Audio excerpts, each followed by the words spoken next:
네, 반갑습니다. 9월 21일 월요일 마감 시황 전달해 드리도록 하겠습니다. 자, 일단은 장 후반에 쏟아지는 형태의 모습이 좀 나타났죠. 그래서 좀 잘 버티는 듯 하다가 장 마지막에 좀 쏟아지는 모습이었는데, 일단은 뭐 어느 정도 변동성은 이번 주에 예상을 하고 있었기 때문에 뭐 어느 정도 대비는 좀 하고 있으리라 생각은 했었습니다만은, 그래도 막상 얻어맞으면 좀 기분 나쁘죠.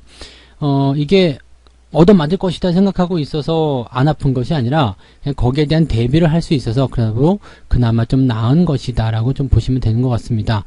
일단은 시장의 지지선은 지켜질 것인가, 여기에 대해서 이제 관심을 좀 가지셔야 될 것 같고요. 마지막 모습을 보니까 이제 그래도 꼬리를 좀 달아주면서 어느 정도 반등을 좀 하려는 움직임을 보였단 말이에요. 그러니까 이렇게 시장이 지지선대에서 반등을 하게 된다면 상관이 없는데, 문제는 밀려 내려갔을 경우죠. 지금 일단 주 후반으로 갈수록 변동성 계속 나올 수 있는 재료들이 남아 있고요. 그 다음에 명절을 앞두고서 이제 또 부담스러운 모습이 있단 말이에요. 그러니까 시장이 밀려 내려가는 상태가 된다라면 여기에서 이제 그 60일선이 아니라 그 아래쪽 지지선까지 더 밀려 내려갈 수도 있다는 얘기입니다. 그래서 단기적 변동성이 확장이 됐을 경우에는 이 부분에 대해서 어떻게 대응을 해야 되는지 또 말씀을 좀 드려보도록 할 거고요.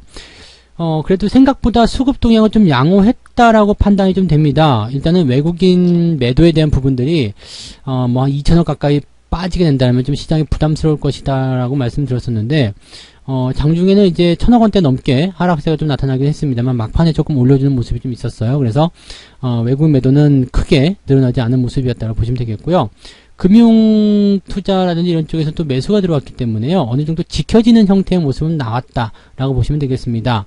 그리고 뭐 기관들에 이어서 개인들도 순매수 양상을 좀 보여줬고요.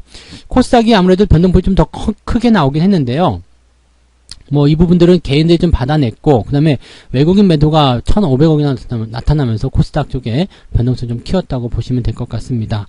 자, 그래서 지금은 일단 지수가 조금 불안정한 상황으로 들어갔기 때문에 지수보다는 종목에 조금 집중해야 되는 시기가 됐다. 종목에 조금 더 우리가 관심을 가져줘야 되는 상황이다 라고 말씀을 좀 드려야 될 것 같아요. 그래서 그런 내용들 오늘 이야기를 이어가도록 하겠습니다. 차트 보면서 설명 가도록 하죠. 자, 코스닥 같은 경우가 이제 이 21선 지지선에 대한 부분들 유지가 되고 있는 상황이긴 한데요. 아래 꼬리다가 좀 올라갔죠. 근데 현재 상황에서 만약에 조정이 들어가게 된다면 5일과 21선의 데드크로스가 나올 수 있습니다. 그러면 아래쪽 지지선은 어디냐면 61선이거든요. 61선이면은 820에서 830포인트, 뭐 중앙까지만 떨어진다고 하더라도 840포인트 정도까지는 주가가 후퇴할 수 있다는 얘기가 되는 겁니다. 뭐 여기까지 후퇴를 했다고 해서 뭐 시장이 뭐 갑자기 이상해진다거나 굉장히 좀 뭐 상황이 안 좋아진다거나 주식을 다 팔아야 된다거나 이런 상황은 아닙니다. 여전히 우상향 추세 속에서 나타나는 단기적 변동성으로 보셔야 되는 부분이라서 그냥 이런 조정이라고 보시면 되는 거죠. 이런 조정. 그냥 뚝뚝 떨어지는 조정들, 그냥 뭐 가는 추세 속에서 많이 올라왔으니까 좀 내려가라, 그런 형태의 모습이라 좀 보시면 되는 거고요. 이게 이제 기준선 RSI 지표가 50 아래로 떨어지게 된다라는 상황이 벌어질 수 있습니다. 그래서 주가가 만약에 840 정도까지 떨어지게 된다면 RSI 포인트가 50 아래로 떨어지게 되면서 심리가 굉장히 조금 위축될 수 있거든요. 그렇게 되면 과매도에 대한 상황이 만들어질 수 있습니다. 거기서 돌아설 때는 또 강하게 상승할 수 있는 포인트가 나올 수 있기 때문에 현재 시점에서는 오히려 주가가 떨어지게 됐을 경우에는 주식을 매수하는 전략들을 조금 세워보시는 것도 나쁘지 않겠다라고 보여집니다. 다만 지수보다는 종목에 조금 더 집중을 해야 되겠죠. 지수의 흐름은 변동성을 좀 보일 수 있겠지만 종목들은 또 다른 형태의 모습으로 갈 수 있거든요. 그래서 그런 내용들 참고하시면 좋겠고요.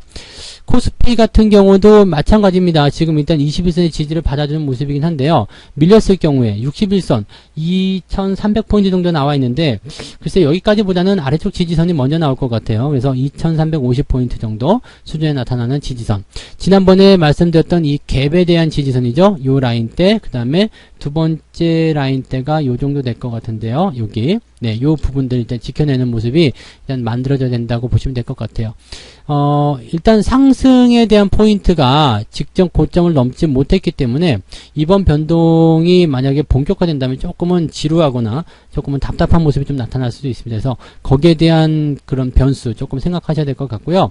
조정이 없이 그냥 바로 돌아서게 된다라면 더없이 좋은 모습이 나오겠습니다만 그런 부분이 아니라 상승을 이어가지 못하는 그런 옆으로 서주는 그런 형태의 모습이 나오게 된다라면 변동성이 좀 장기화된다라면 주가가 옆으로 횡보를 하는 상황이 벌어질 수도 있다라고 보시면 되겠습니다.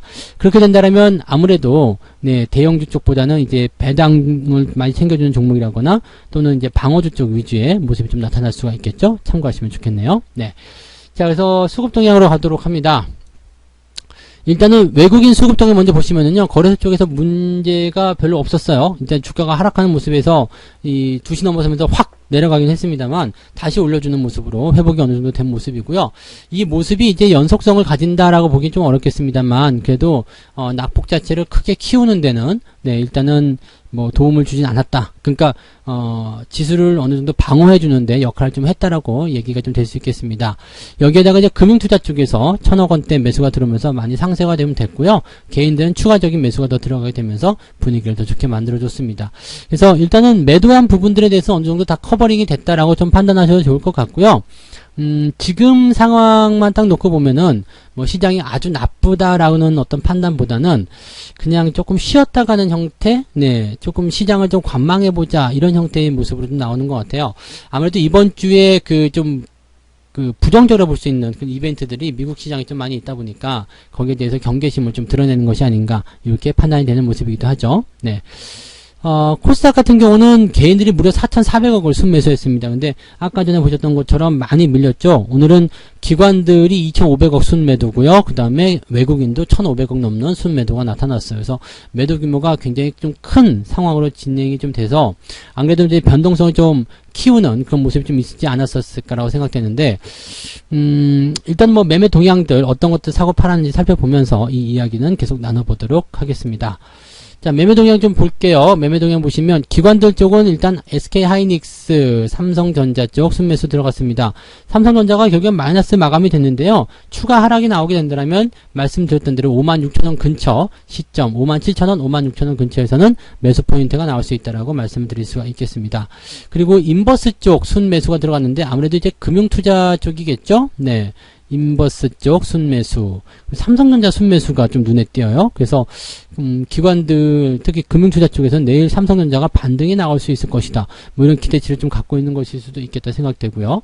그 다음에 LG화학도 지금 주가가 계속해서 내리고 있는 상황인데 여기서 순매수가 들어가 있는 상태입니다. 금융투자는 일단 기술적 반등이 나올 것이다 라고 판단을 좀 해보는 그런 내용이 아닌가 생각됩니다. 그래서 이런 부분이 있고요. 그 다음에 SK이노베이션 오늘 뭐 흐름 나쁘지 않았고요. 유한양행 그리고 포스코 오랜만에 철강주 쪽에 매수가 좀 들어가는 모습이기도 한 것 같아요. 자, 그다음에 하나솔루션 같은 경우 조정에 대한 부분을 좀 말씀드렸는데요. 지금 더 떨어지는 형태죠. 오늘 같은 상황이라면 이렇게 데드크로스가 나오는 모습이기 때문에 매도를 좀 가져가시는 게 일단 유리한 포인트인데 잘 대응을 하셨는지 모르겠습니다. 매도 의견 드렸던 부분들 좀 잘 기억해 주시면 좋을 것 같고요. 네이버 역시도 마찬가지예요. 이렇게 떨어지게 되면 조정이 더 깊어질 수 있다는 말씀 드렸죠. 그래서 이런 부분도 일단 줄여서 가거나 매도하는 전략이 필요하다라고 말씀을 좀 드렸을 겁니다. 그래서 그런 내용들 참고하시고요. 카카오도 지금 현재 매도로 들어가 있는데요. 요거는 아직까지는 더 지켜보셔도 됩니다만 여전히 추세는 썩 좋은 편은 아니다라고 보셔야 되겠죠. 네. 자, 외국인들 것도 볼게요. 외국인들은 삼성전자에 대한 매도가 좀 있었고요. 포스코케미칼, 카카오, 그리고 기아차 뭐 이런 쪽으로 매도가 좀 들어가 있는 상태고요. 자동차 관련한 종목군들은 지금 상승에서 약간씩 상승폭을 반납한 형태로 가고 있습니다. 현대차도 오늘 무섭게 올랐지만 조금 반납한 형태라서 현재 시점에서 옆으로 횡보를 할 것인지 아니면 주가가 내려갈 것인지 올라갈 것인지가 확정되지 않았다고 보시면 되겠습니다. 그래서 현재 시점에서 일단은 매수가 들어오는 부분들이 있고 또 여기서 지켜지는 부분들이 있기 때문에 뭐 주가의 반등을 기대할 수도 있겠습니다만 그 부분을 완벽하다고 볼 수는 좀 없는 구간이기 때문에 이런 내용들 조금 참고하셔도 좋지 않을까 생각합니다. 그래서 자동차와 관련된 부분들은 무조건적으로 그냥 매수한다기보다는 조금 지켜보는 관점이 필요하지 않을까 생각됩니다. 그래서 매수도 아니고 매도도 아닌 어정쩡한 관계 이렇게 보셔도 좋을 것 같네요. 네. 외국인들은 LG화학에 대해서 순매수가 있습니다. 역시 마찬가지로 기술적 반등 노리고 있는 것이 아닐까 생각이 좀 들고요.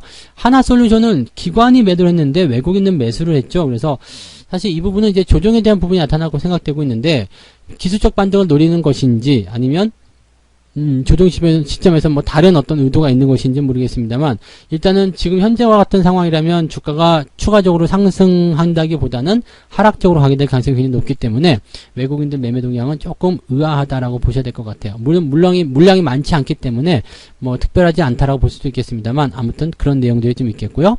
에코프로비엠 순매수 들어가 있는 상태고 하이닉스 쪽이 지금 좋은 것 같아요. 그래서 이쪽으로 매수가 많이 들어가 있는 상황인 것 같다. 이렇게 보시면 되겠습니다. 자, 그 다음에는요, 개인들 쪽 한번 볼게요. 개인들 같은 경우는 첨보를 많이 매수를 했네요. 첨보 같은 경우도 테마가 있는 주식이기 때문에 주가 상승률이 계속적으로 진행이 되고 있었던 모습이에요. 근데 이렇게 거래량이라든지 윗꼬리가 달리는 모습이 나타나게 되면 약간은 부담스럽겠죠. 그래서 차익 실현 관점이 좀 필요하지 않을까라고 생각이 좀 들기도 합니다. 단기적 상승이 좀 컸기 때문에 그런 부분이고요. 근데 거래량이 아주 폭발적으로 늘어나지 않았기 때문에 뭐 현재 위치에서 18만원대 유지만 된다라면 조금은 더 봐도 되지 않을까 그런 생각도 잠깐 해볼 수가 있겠습니다. 개인들은 하이닉스, LG화학, 유한양행, 호텔신라 이런 식으로 매도가 좀 많이 들어간 상태고요. 현대차도 오늘은 매도가 좀 들어가는 모습이네요. 대신에 코스닥 150 레버리지를 매수를 한 상태고요. 코덱스 레버리지도 같이 들어가 있습니다. 자, 이 시장 방향성에 대해서는 개인들은 우상향 쪽으로 보고 있어요. 일단 상승이 나올 것이다 라고 보고 있는데 코스닥 150 레버리지 같은 경우는 주가가 좀 많이 내려간 부분이 있었기 때문에 기술적 반등을 이용해서 아침에 털어먹자 이런 생각일 수도 있겠어요. 그래서 이런 포인트들은 아침 시점을 좀 확인해서 살펴보시는 게 좋지 않을까 판단이 되고요. 개인들 물량에 대한 부분들은 뭐 오늘은 그렇게 많았다 보기 어렵습니다. 그래서 거래소 쪽에서 많지 않았고요. 코스닥 쪽에서 많이 발생이 좀 됐는데 지금 금액적인 측면이나 이런 쪽에서 봤을 때는 이게 대형주 쪽에 좀 집중되는 모습이 좀 있잖아요. 그래서 이런 부분들은 글쎄요. 일단은 개인 투자자들이 원하는 대로 움직여줄 수 있을 것인가 요건 좀 더 지켜봐야 되지 않을까 이렇게 생각이 좀 되는 부분입니다. 그래서 그런 내용들 참고하시면 좋겠습니다. 자, 일단 여러분들이 중요하게 생각해야 되는 부분은 시장이 조정을 받았다는 거고요. 아래쪽 꼬리를 달아주긴 했습니다만 상당히 약한 부분이 있습니다. 그래서 여기에 대해서 너무 긍정적으로 생각하지는 않으셨으면 좋겠어요. 그러니까 꼬리를 달았기 때문에 무조건 반등 나온다 이것이 아니라 상황을 좀 지켜봐야지 되는 그런 과정에 들어갔다라고 보셔야 됩니다.